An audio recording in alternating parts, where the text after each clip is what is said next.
Bonsoir, bonsoir tout le monde. Donc, Valérie Varnet. Ce soir, on va parler des émotions. Les émotions, comment faire avec. Alors, on peut dire gérer les émotions, mais moi, je suis pas trop sur gérer. J'aime pas trop ce mot-là. Moi, je suis plutôt pour accompagner, accueillir, traverser des émotions pour pouvoir avancer. Du coup, au fur et à mesure que vous arrivez, vous faites un petit coucou, vous me dites si c'est bon au niveau du son et tout. Normalement, tout marche bien. Donc voilà. Donc je suis Valérie Varnet, fondatrice du Centre Evolia, centre de formation et d'accompagnement basé à Toulouse. Donc les émotions, c'est quoi?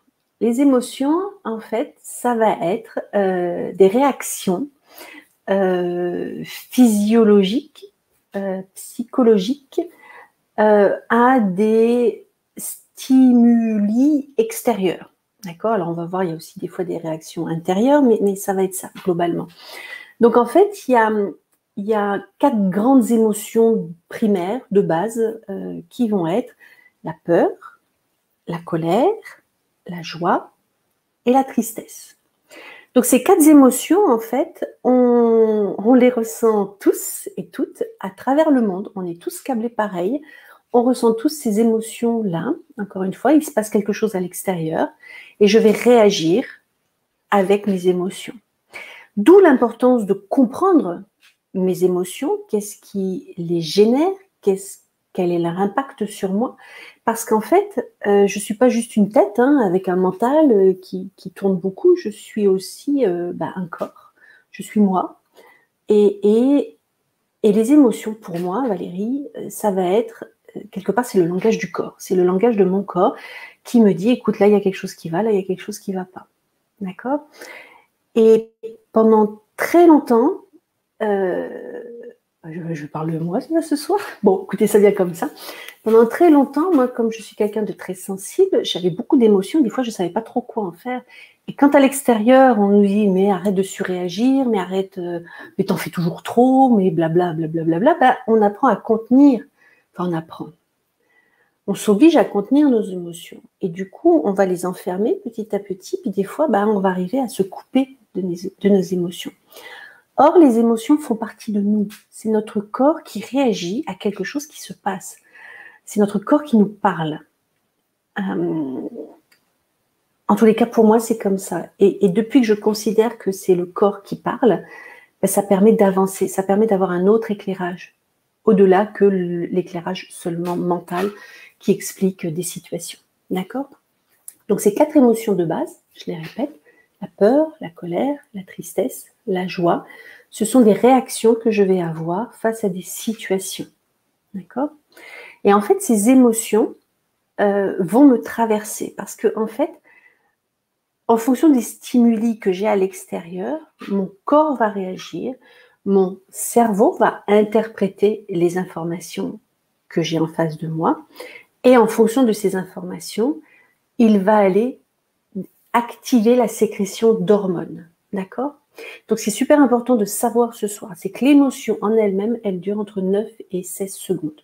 D'accord? L'émotion en elle-même, ce qui me traverse, dure entre 9 et 16 secondes. Par contre, ce qui va être beaucoup plus long, c'est la gestion que le corps va avoir des hormones qui vont disparaître avec, en fait, elles vont rester dans le corps, les hormones, suivant les hormones, vous si regardez sur Internet, la durée de vie de l'hormone à l'intérieur du corps, qui fait que des fois, quand je vais être en colère, je ressens l'émotion de la colère. Donc l'émotion en elle-même, elle dure entre 9 et 16 secondes. Par contre, comme j'ai des hormones générées par la colère qui m'envahissent dans mon corps, l'effet va être plus long. D'accord? Ça, c'est super important à comprendre. Parce que l'effet, je vais aussi pouvoir, moi, des fois, le nourrir sans même le savoir. Si, par exemple, il se passe quelque chose au travail, ça se passe mal, ça me met en colère, je sais pas, moi, ma collègue fait quelque chose qui me plaît pas, puis ça fait plusieurs fois que je lui dis, et puis là, elle fait, on dirait qu'elle fait exprès. D'accord? Tout ça, c'est ce que je me raconte à l'intérieur de ma tête. Donc, elle va faire quelque chose, une fois de plus, et là, ça me met vraiment en colère. Ok? Donc, la colère en elle-même, elle dure entre 9 et 16 secondes. Par contre, moi, le soir, je vais encore avoir les hormones du stress lié à la colère qui m'envahissent. Donc, du coup, je vais ruminer, je vais y repenser. Je vais me dire, mais quand même, elle exagère, ça fait plusieurs fois que je lui dis. Et donc, du coup, je vais nourrir l'effet de la colère à l'intérieur de moi. Donc ça, c'est super, super important à comprendre. Moi, quand j'ai compris ça, en fait, ça m'a ouvert des portes incroyables parce que du coup, j'ai compris que je pouvais avoir, alors, pas un contrôle, c'est pas du tout ça, mais que en comprenant ce qui se passait à l'intérieur de moi, je pouvais limiter les effets négatifs. Ça, c'est super important. Pourquoi?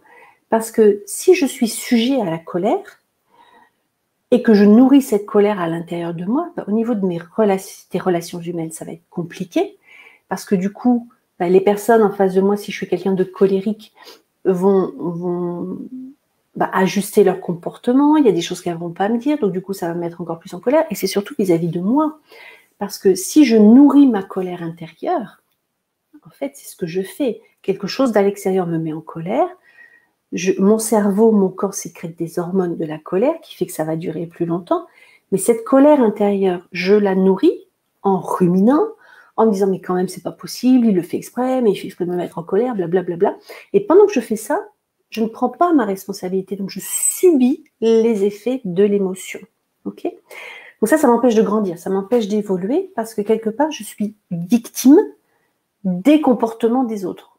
Or, encore une fois, chacun fait ce qu'il peut, chacun réagit comme il peut. Donc c'est vraiment important si je veux évoluer, si je veux avoir de meilleures relations avec les autres, si je veux avoir ne serait-ce qu'une meilleure relation à moi-même, puisqu'encore une fois, je vous le répète, la personne la plus importante pour moi, c'est moi. Il n'y a que moi qui peux faire quelque chose pour moi. C'est pas l'extérieur qui va faire. Donc, mieux je vais me connaître, mieux je vais me comprendre, mieux je vais décoder le langage intérieur de mes émotions, plus ça va m'ouvrir un champ de compréhension, un champ de connaissance sur moi-même qui fait que je vais pouvoir évoluer vers plus d'autonomie, plus de responsabilisation, plus d'écologie, et qui fait que, en apprenant à, alors encore une fois, j'ai mis gérer entre guillemets, ce qui m'embête dans le mot gérer ses émotions, c'est que ça monte un peu dans la tête, oui, gérer de façon logique et tout, alors que non, les émotions, c'est mon corps qui vibre, c'est mon corps qui me parle, d'accord? Donc c'est plus accueillir ce langage que je ne connais pas encore, partir à sa découverte, découvrir, tiens, qu'est-ce qui m'a mis en colère? Déjà accueillir que oui, je peux être en colère, la colère est saine. La colère, c'est des fois quand l'autre a dépassé une limite, mais si j'analyse bien, est-ce que je me suis positionnée? Est-ce que quelque part dans mon comportement, je lui ai pas dit vas-y, tu peux profiter de moi? Je vous dis un peu ce qui se passe à l'intérieur. Tout ça, encore une fois, c'est inconscient. Dans tout ce que je vous transmets à travers ces lives ou ces webinaires, c'est j'amène un éclairage sur ce qui se passe à l'intérieur de nous, mais qui, au plus profond de nous, est vraiment au niveau de notre inconscient. D'accord? Donc en fait, le fait de comprendre ces émotions et de comprendre qu'est-ce qui les génère, qu'est-ce qui les enclenche, ça va me permettre de mieux me comprendre, ça va me permettre de mieux comprendre l'autre et ça va me permettre de redescendre, de revenir vers la sérénité intérieure plus rapidement parce que du coup, je vais le voir venir. C'est un peu comme si je prenais du recul. Et plus ça va aller, plus en fait, une personne qui me mettait en colère par rapport à ses réactions, le fait de partir à l'exploration intérieure, qu'est-ce qui concrètement m'a mis en colère? Parce que je vous le rappelle, tant que je suis sûre c'est de la faute de l'autre, c'est lui qui me met en colère, je suis dans des jeux psychologiques où je ne peux que subir parce que comme c'est pas de ma faute, j'ai pas de moyen d'action. D'accord? Et dans tout le travail qu'on peut faire ensemble, moi ce que je vous propose, c'est de prendre du recul, de prendre votre responsabilité en disant, ok, qu'est-ce qui a fait que cet acte-là m'a mis en colère? Ça, c'est beaucoup plus important d'aller explorer ça parce que souvent, c'est quelque chose que je n'ai pas dit, que je n'ai pas fait en amont, qui fait que la réaction de l'autre est venue me toucher. Quand ça me touche au plus profond de moi, très souvent, quand j'ai peur, quand je ressens de la colère ou quand je ressens de la peur ou de la tristesse, c'est que ce qui se passe à l'extérieur est venu toucher une blessure intérieure. Je vous en ai déjà parlé dans les précédents mails. Les blessures intérieures, c'est tout ce qui s'est passé dans ma vie, que j'ai emmagasiné. Et qui quelque part sont un peu à vif, les blessures émotionnelles intérieures. C'est quand j'étais petite, je sais pas moi, un prof m'a mal parlé, ou je me suis fait moquer de moi dans la cour. Du coup, ça a entraîné une blessure qui ne s'est pas vue, puisqu'elle est intérieure, et du coup, j'ai grandi avec. Qui fait que quand il va se passer quelque chose à l'extérieur, quand j'ai cette émotion intérieure qui me submerge, que ce soit la peur, la colère, la tristesse, c'est que souvent, ça vient faire caisse de résonance avec une blessure intérieure. C'est pour ça que moi, j'encourage vraiment tout le monde à prendre soin de soi et de prendre un peu l'émotion comme un indicateur. C'est le corps qui est en train de dire, là, il y a quelque chose à explorer, à comprendre, à connaître pour pouvoir avancer. Et le fait de travailler sur ses émotions, le fait d'explorer ses émotions, ça va permettre de mieux se comprendre, de mieux se connaître, de mieux s'aimer, parce que du coup, on va se regarder soi-même avec beaucoup d'amour et de bienveillance. Ça va nous permettre aussi de booster la confiance en soi, parce que quand même, ça c'est important, l'amour de soi, l'estime de soi, qui fait qu'en fait, on va devenir petit à petit de meilleurs humains, parce que quand on apprend à traverser nos émotions, après, ça va être plus facile d'aider l'autre à traverser ses émotions. Et là, je m'adresse tout particulièrement aux parents qui ont des enfants ou des adolescents ou des jeunes adultes.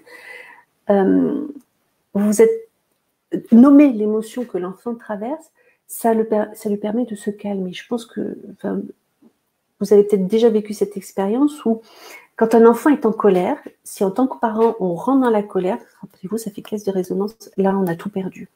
Par contre, si on est suffisamment calme à l'intérieur et qu'on accompagne notre enfant à traverser sa colère, on va pouvoir lui dire, t'es en colère, même à 1 an, 1 an et demi, même quand ils n'ont pas la parole, ils ne peuvent pas s'exprimer, ils comprennent. Et ils vont faire, oui, c'est de la colère. Et le fait de nommer la colère, l'enfant va traverser et du coup, ne va plus rester coincé avec sa colère, il va pouvoir passer à autre chose. D'accord ? Donc voilà, donc les émotions, c'est juste des indicateurs sur notre chemin, sur notre route d'évolution. Donc voilà, donc je vous encourage à partir à la découverte de vous-même et à découvrir les belles personnes que vous êtes à l'intérieur de vous, et le chemin des émotions est très porteur. Merci beaucoup, à la semaine prochaine. Bye bye.